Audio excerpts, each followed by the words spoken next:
আজকে না অসম হয়েছিল আরেকবার পাঠাবে গো হ্যাঁ হ্যাঁ আজকে বোঝা গেল এক্সাম পুজোর আগে শেষ হয়ে যাবে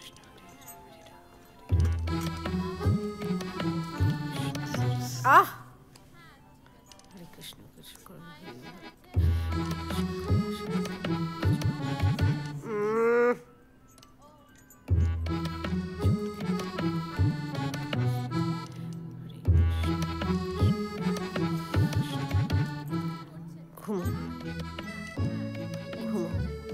ভালো করে ঘুমো হ্যাঁ ভালো করে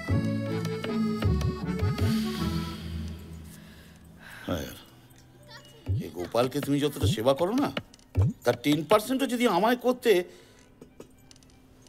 তাহলে লাইফটাই অন্যরকম হয়ে যেত। হ্যাঁ তাহলে 3টের জায়গায় 10টা বাচ্চা হতো। সে হলেও হতো।